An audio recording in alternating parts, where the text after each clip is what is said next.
Assalamualaikum warahmatullahi wabarakatuh. Sobat Misteri Sunyi Mencekam. Edisi kisah misteri kali ini bercerita tentang seseorang yang naik kereta api dan di situ terjadi kejadian yang tak masuk akal. Kira-kira kejadian seperti apa? Langsung yuk kita simak sebuah cerita misteri yang berjudul Kejadian tak masuk akal di gerbong kereta api. Perjalanan jauh dengan kereta merupakan sebuah perjalanan yang penuh dengan petualangan. Banyak hal yang bisa kita dapat dari perjalanan jauh ini. Seperti halnya kisah perjalananku selama 2 hari 1 malam dengan kereta Bima Jakarta-Surabaya.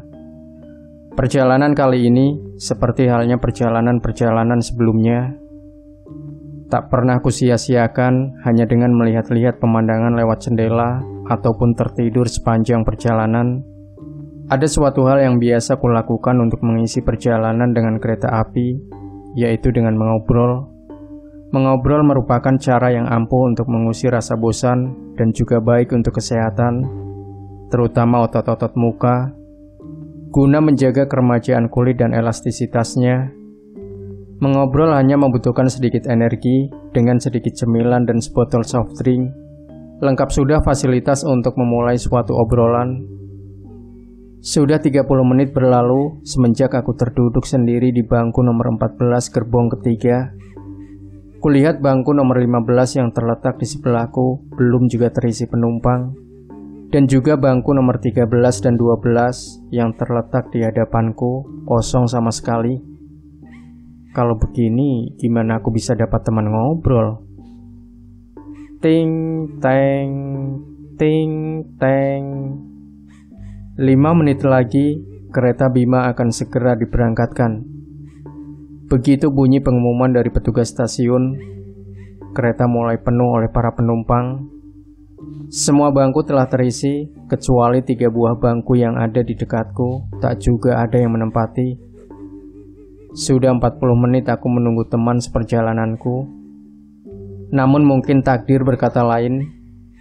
Di perjalanan kereta kali ini mungkin akan kulewatkan dengan tidur atau melihat-lihat pemandangan saja. Suasana ini membuatku mengantuk. Mataku mulai berkaca-kaca.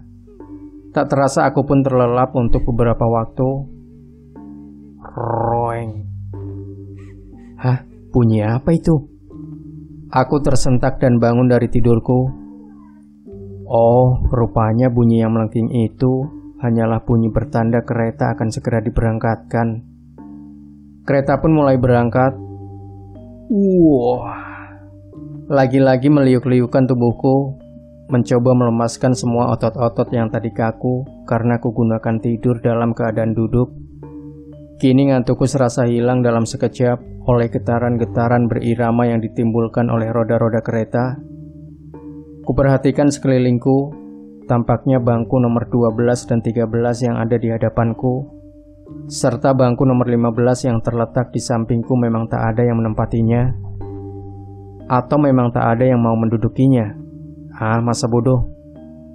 Tiba-tiba seorang wanita muda dengan tergesa-gesa berjalan sambil menyeret sebuah koper yang tampaknya cukup berat menuju ke arahku.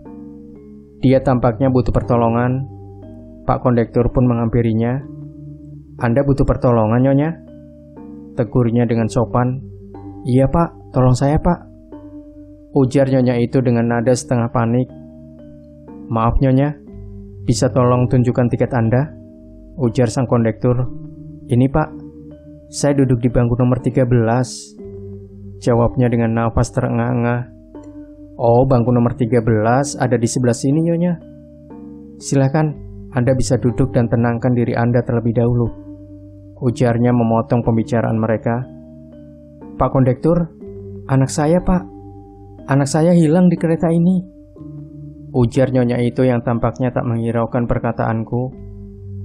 Pak kondektur pun berkata lagi pada Nyonya itu dengan lembut. Nyonya, Anda bisa duduk dulu di bangku dan ceritakan semua kejadiannya pada kami. Mendengar hal itu, kemudian si Nyonya pun akhirnya duduk dan kemudian mulai mencoba menenangkan diri. Setelah merasa cukup tenang, ia pun bercerita. Begini Pak kondektur, Aku naik ke kereta ini bersama anak laki-lakiku yang bernama Andi.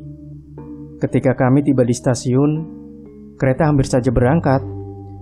Karena takut ketinggalan kereta, aku pun menaikkan Andi terlebih dahulu. Kemudian aku turun lagi untuk membawa koper yang kutitipkan pada seorang penjual makanan yang menunggu di depan pintu masuk gerbong 5 kereta ini. Sementara itu, Andi kusuruh mencari tempat duduk nomor 13 dan 14 yang telah kami pesan. Saat itu para penumpang masuk secara berdesakan. Mungkin mereka juga tak ingin ketinggalan kereta. Bahkan ketika aku ingin masuk, hampir saja aku terdorong keluar oleh penumpang lain yang juga turut berdesak-desakan. Dan sesampainya di dalam kereta, aku mencari-cari Andi dan tidak menemukannya. "Oh, begitu," ujar kondektur manggut-manggut. Begini saja, Nyonya. Sekarang saya akan mencari anak Nyonya, dan Nyonya silahkan tunggu di sini. Oh ya, apakah Nyonya yakin kalau anak Nyonya sudah masuk ke dalam kereta ini? Tanya Pak Kondektur. Saya yakin, Pak. Anak saya tak mungkin keluar lagi. Karena ketika kami masuk, para penumpang yang lain juga masuk, bahkan hingga berdesak-desakan, sehingga tak mungkin ia bisa keluar. Jelas Nyonya itu. Oh ya, bagaimana ciri-ciri anak Nyonya? Anak saya memakai baju kemeja warna biru laut dan celana pendek warna hitam. Umurnya 10 tahun dan tingginya sekitar 150 cm. Ia berkacamata dan rambutnya hitam lurus. Jawab Nyonya itu. Ya, cukup jelas. Kami pasti menemukannya. Ujar sang kondektur meyakinkan Nyonya itu. 5 menit telah berlalu, namun si kondektur tadi tak juga kembali. Nyonya itu nampak masih gelisah sejak tadi. Wajahnya memerah dipenuhi sejuta penyesalan. Maaf Nyonya, mau permen? Ujarku seraya menyodorkan 5 bungkus permen coklat yang tadi ku beli dari pedagang kaki 5. Maaf, terima kasih. Ujarnya menolak. Tenang saja Nyonya, tak perlu terlalu gelisah. Anak Nyonya pasti ditemukan. Mungkin saja dia tadi bingung dan tersesat di gerbong lain.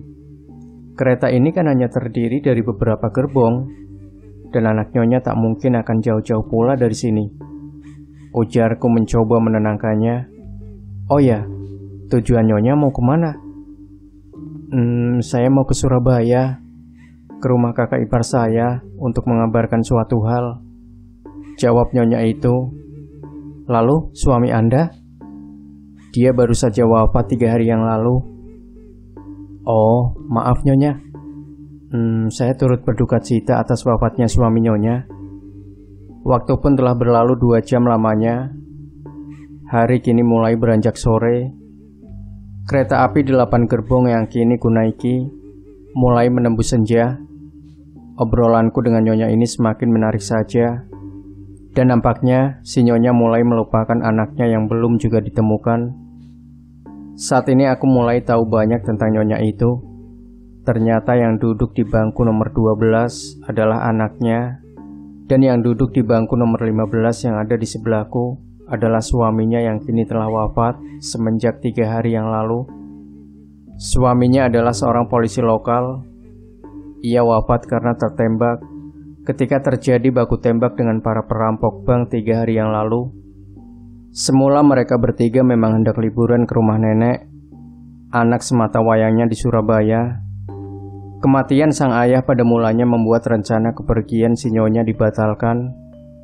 Namun karena si Nyonya kemudian mendapat kabar bahwa ibundanya di kampung halaman sedang sakit keras, dan dengan pertimbangan tiket yang sudah dipesan, jadilah mereka berdua memaksakan diri pergi ke Surabaya, meskipun masih dalam suasana duka. Maaf Nyonya, apa makanan favoritmu? Tanyaku. Aku amat menyukai coklat. Suamiku dan anakku juga menyukainya. Coklat sudah lama menjadi makanan favorit keluarga kami, jawabnya. Kalau Anda Tuan? Aku juga suka coklat. Tapi terkadang aku juga suka permen dan juga kembang gula. Pokoknya semua makanan yang manis-manis aku menyukainya, jawabku. Tiba-tiba si nyonya itu mengeluarkan sebuah kotak dari tas kecil yang di bangkunya, dan ia membuka kotak itu. Ternyata isinya adalah coklat. "Anda mau coklat, Tuan?" ujarnya seraya menyodorkan kotak itu ke arahku. Aku pun mengambil 3 bungkus coklat dari kotak itu. Terima kasih, Nyonya," ucapku seraya menaruh 2 bungkus coklat ke dalam saku kemejaku. Sementara yang sebungkus lagi, ku buka dan ku masukkan ke dalam mulutku. "Bagaimana rasanya, Tuan?" tanya nyonya itu. Sangat enak," jawabku. Nyonya itu cukup menarik untuk dijadikan teman ngobrol. Setelah sekian lama mengobrol, tampaknya aku mulai suka padanya. Wanita itu lumayan cantik. Wajahnya sangat ayu dengan bibirnya yang manis. Matanya juga indah.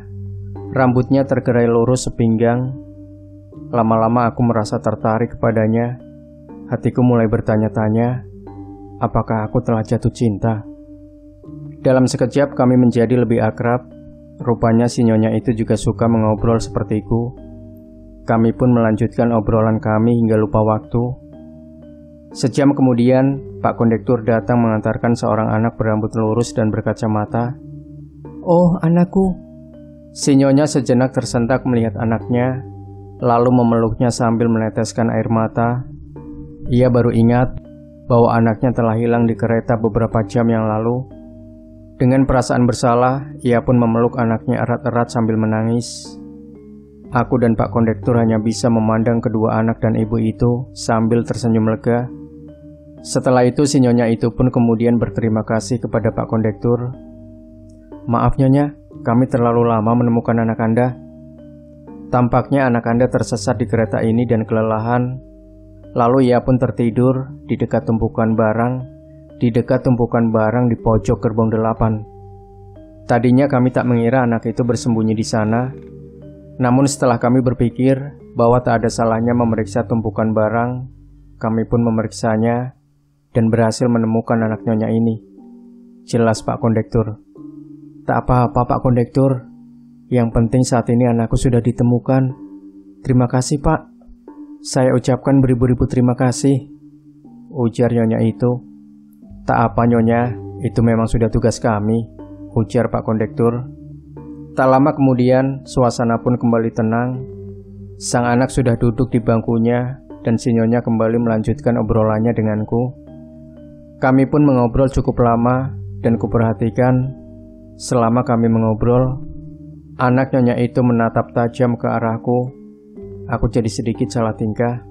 Anak nyonya itu tampaknya tak suka kepadaku. Ia lalu menarik-narik ibunya dan membisikkan sesuatu ke telinga ibunya. Si nyonya manggut-manggut lalu berbicara lirih kepadaku. "Tampaknya anakku tidak terlalu menyukaimu. Maaf ya, harap dimaklumi karena anakku baru saja kehilangan ayahnya. Jadi ia tak begitu suka kalau ada lelaki lain yang mendekatiku." Aku pun manggut-manggut seraya mengerti apa yang dimaksud si nyonya itu. Aku pun bisa memahami perasaan mereka. Baiklah kalau begitu aku mohon diri sejenak. Rasanya ingin aku berjalan-jalan ke gerbong lain. Lagi pula kakiku rasanya mulai kesemutan semenjak tadi duduk di bangku. Ujarku pamit untuk pergi sejenak. Sambil berjalan santai, aku pun menelusuri gerbong-gerbong kereta sampai di ujung gerbong ke-8 yang terletak paling ujung. Aku duduk di sebuah bangku kosong yang terletak di depan bagasi tempat barang-barang. Bangku-bangku di gerbong 8 nampaknya banyak yang kosong. Aku kemudian menatap keluar jendela sambil memandang bulan purnama yang membumbung tinggi di luar sana. Tak terasa 30 menit berlalu dengan cepatnya. Aku bangkit dari tempat duduk dan berjalan menuju bangku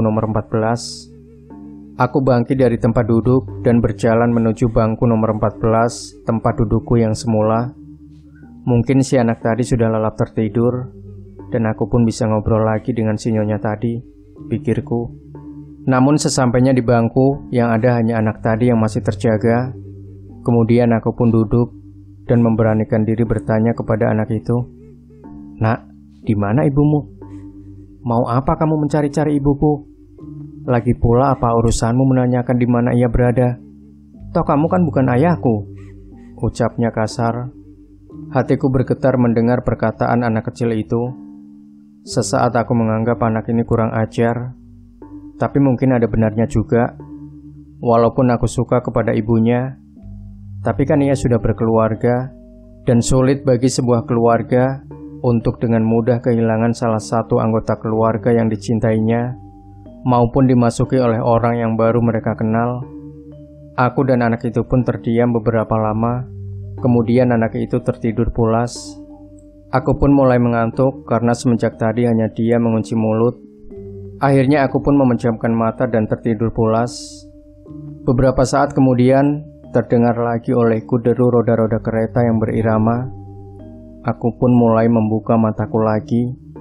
Namun kini di hadapanku duduk seorang pria gagah yang mengenakan sebuah kemeja putih dan bercelana coklat. Rambutnya tampak klimis, dan dia juga tampak lebih arif dengan kacamatanya. Aku mulai bingung. Bukankah yang tadi duduk di hadapanku ini seorang nyonya dan anaknya? Mungkin saja aku sedang bermimpi, batinku. Aku pun berkenalan dengan pria itu, namanya Andi. Persis seperti nama anak kecil yang kutemui dalam mimpiku tadi. Dan kami pun mengobrol tentang segala hal. Andi mulai terbawa pembicaraan, begitu pula denganku. Kami saling berbagi pengalaman, berbagi cerita dan juga berbagi alamat dan nomor telepon.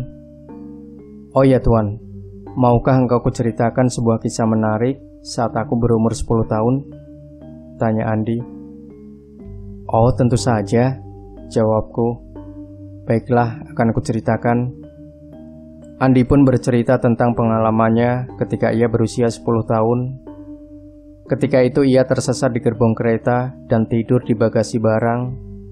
Ketika ditemukan dan dibawa oleh kondektur menemui ibunya, ia mendapati ibunya sedang asik mengobrol dengan seorang pria yang tak ia kenal. Dan ia pun akhirnya merasa cemburu karena belum lama ayahnya meninggal. Ia tak ingin punya ayah yang baru karena ia amat mencintai ayahnya. Andi menyuruh ibunya agar berhenti ngobrol dengan lelaki itu dan menyuruhnya pergi. Lalu sesudah lelaki itu pergi, Andi bertengkar dengan ibunya, sehingga ibunya kesal dan akhirnya pergi untuk pindah gerbong. Ketika ibunya telah pergi, lelaki yang semenjak tadi mengobrol dengan ibunya datang kembali dan menanyakan tentang keberadaan ibunya. Andi menjawab dengan nada ketus, "Mau apa kamu mencari-cari ibuku? Lagi pula apa urusanmu menanyakan di mana ia berada? Toh kamu kan bukan ayahku." Aku merasa bersalah dengan perbuatanku terhadap lelaki itu dan ingin rasanya aku memohon maaf atas sikap kasarku dulu kepadanya. Andi menutup ceritanya. "Lalu, di mana ibumu saat ini?" tanyaku. Ibuku pindah gerbong dan ternyata ia pindah ke gerbong belakang. Beberapa saat setelah aku tertidur, aku merasa aneh dan beranjak dari tempat dudukku. Tiba-tiba terjadi tabrakan antara kereta yang kutumpangi dengan kereta lain. Saat itu aku berada di gerbong 3 dan selamat, sedangkan ibuku rupanya tewas karena ia pindah ke gerbong belakang yang hancur akibat tabrakan itu. Aku amat menyesal. Seandainya saja aku membiarkan ibuku tetap mengobrol dengan pria itu, mungkin ibuku tak akan pindah gerbong dan menyusul ayahku ke alam baka. Andi menjelaskan panjang lebar untuk kesekian kalinya. "Oh, aku turut bersedih atas pengalamanmu yang amat menyedihkan," ujarku bersimpati. Dalam hati aku berpikir, mungkinkah aku melenggang ke masa lalu selama aku tertidur? Ataukah mimpi itu hanya kebetulan saja? Boleh aku tanya sesuatu? Tanyaku. "Oh ya, silakan," jawab Andi. Aku ingin tahu, saat kau terbangun sebelum kecelakaan itu, kau tahu di mana pria yang duduk di hadapanmu?" Tanyaku lagi. Kurasa ia pergi ke gerbong lain saat aku tertidur. Yang jelas aku tidak menemukannya saat aku terbangun. 1001 tanda tanya mulai memusar di dadaku.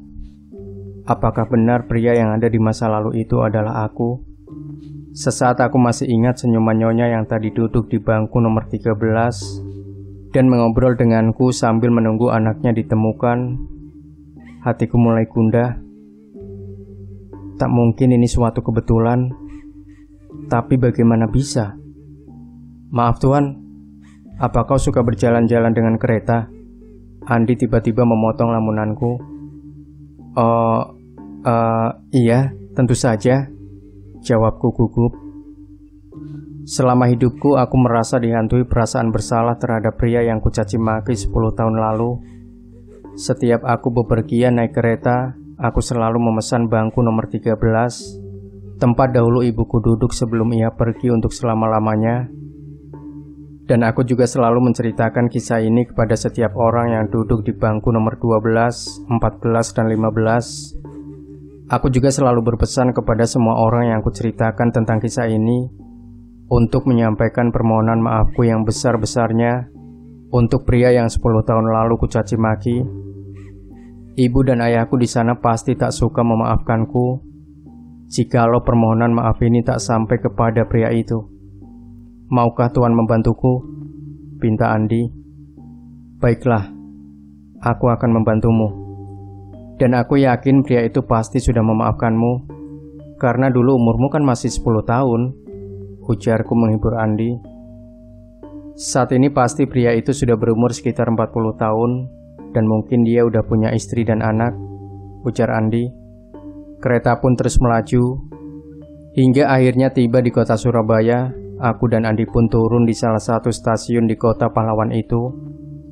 Dari sana kami berpisah menuju ke tempat tujuan kami masing-masing. Walaupun kami sudah berpisah, masih saja aku memikirkan serentetan peristiwa yang kutemui di kereta tadi. Semenjak saat itu, aku pun mulai berjanji, aku tak akan banyak ngobrol selama perjalanan dengan kereta. Aku juga gak bakal lagi-lagi tertidur di bangku kereta. Mungkin aku bisa mengusir kebosanan dalam perjalanan dengan membaca-baca buku sambil minum kopi, atau melihat-lihat pemandangan sepanjang perjalanan. Tapi, ups, tak kusadari kedua ikatan tali sepatuku terlepas. Aku pun berjongkok untuk menalikannya kembali. Namun saat aku berjongkok, pluk, 2 bungkus coklat jatuh dari sakuku. Aku mulai berpikir, dari mana coklat-coklat ini? Aku merasa tak pernah membeli coklat sepanjang perjalanan. Aneh-aneh saja yang terjadi hari ini.